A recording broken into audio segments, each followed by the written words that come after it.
పోయి వాళ్ళ ఐశ్వర్యాలు పోయినా ఒక్క జగన్నాథపురి రాజవంశం వాళ్ళకి మాత్రం కోట్ల ఆస్తి మాత్రం తరగకుండా ఉన్నది కేవలం వాళ్ళు చీపురు కట్టుకోవడం వల్ల.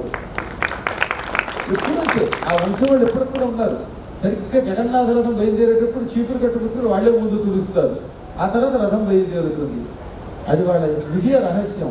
కాబట్టి మీరు ఏం చేస్తారు, మీలో కొంతమంది ఏమండి ముసులూరు అయ్యప్ప గారు రోజు ఈ ఆలయ ప్రాంగణంలో మేమే కొత్త చీపురు కట్ట తెచ్చుకుంటాం, పిలిచే భాగ్యం ఇవ్వమని అడగండి.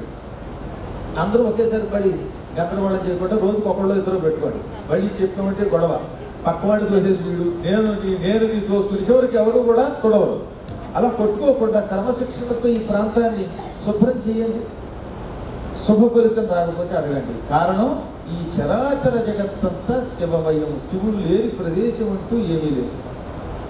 అత్యంత ప్రాచీన కాలంలో ఒకానొక అరణ్య ప్రాంతంలో ఒక గ్రామం ఉండేది. అడవులలో ఉండేటటువంటి గ్రామములను ఏమంటారు, పట్టణము అంటారు.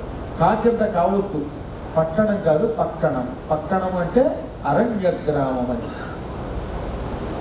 సాధారణంగా కేకారణ్యాల్లో కూడా అందుకని అక్కడ ఉన్నటువంటి పోయేవాళ్ళు వాళ్ళే పూజలు చేసుకునేవాళ్ళు. ఆ పూజలు చేసే వాళ్ళలో ఒక ఆయన నేనే గొప్ప భక్తుడిని అనుకునేవాడు. నిజంగానే శివుడికి అభిషేకం చేసేవాడు, చాలా భక్తుడు కూడా. ఆయన రోజు అరణ్య గ్రామంలో ఉన్న శివుడిని అర్చించేవాడు. ఆ ఊళ్ళోనే ఒక గానుగు కూడా ఉన్నది.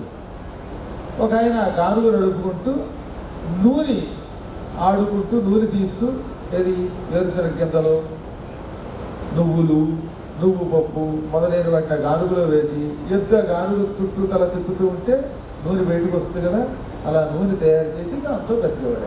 ఆయన శివభక్తుడే, ఊళ్ళో అందరూ శివభక్తుడే. ప్రత్యేకంగా ఈ కిరాతకార్చకుడు ఈ గానుగైన ఇద్దరు ఇంకొంచెం ఎక్కువ భక్తులు. నిరంతరం విభూతి పెట్టుకుని ఏ పని చేసినా ఓం నమ శివాయ అనుకుంటూ ఉండేవారు. ఒకసారి ఏం జరిగింది, నారద మహర్షికి తీర్థయాత్రలు చేయాలి అనిపించింది. పూర్వకాలంలో మహానుభావులైనటువంటి వాళ్ళు ఎప్పుడూ తీర్థయాత్రలు చేసేవారు. భూమి మీద పుట్టాక ఎటువంటి వాడైనా తీర్థయాత్రలు చేయవలసిందే. తీర్థయాత్రలు చేయకపోతే ఎంత గొప్పవాడైనా తరించడు, ఎంత గొప్పవాడైనా సరే. అందుకే నారదుడు కూడా తన